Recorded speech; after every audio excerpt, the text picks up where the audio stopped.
So in this lecture, we'll have a look at random effect versus fixed effect, and the random effects estimator versus the fixed effect estimator.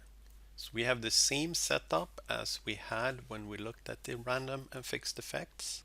That is, we have a stationary balanced panel with just one explanatory variable. So the linear regression model looks like this.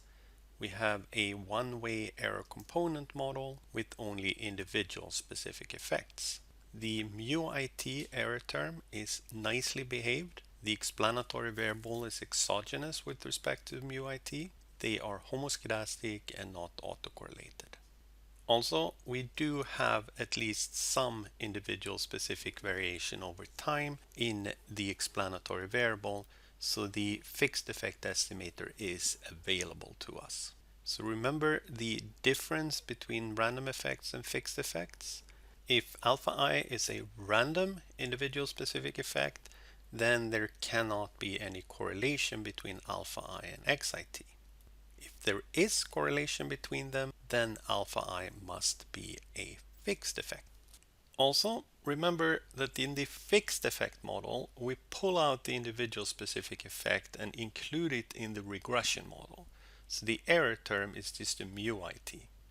In the random effect model, we keep the individual specific effect in the error term, and we only estimate the two parameters beta 1 and beta 2.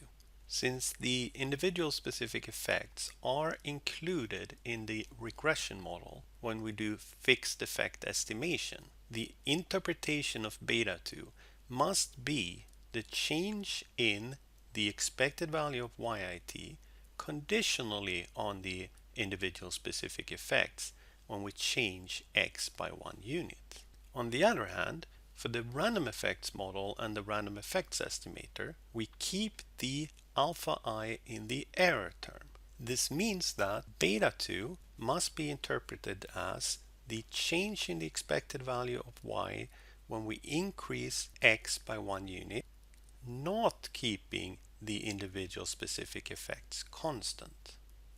They are not part of the regression model, so we are not controlling for the alpha i's.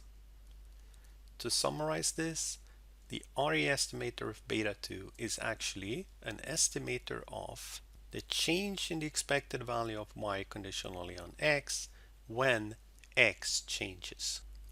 We are not controlling for the individual specific effect, so if I change x by 1 unit, that may also change the individual specific effect. The fixed effect estimator of beta 2, on the other hand, is an estimator of the change in the expected value of y when we change x, controlling for both the x variables and the individual specific effect. The second expression is the one that we are typically looking for. For example, if y is salary and x is education, then I may be very interested in figuring out the effect on the salary if I change the amount of education.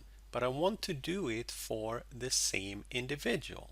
So I want to keep alpha fixed when I change x. Because of this, we say that an estimator of beta 2 is consistent if it's a consistent estimator of this latter derivative. If it should be the case that the individual specific effects are random, then it will also be the case that these two will be the same.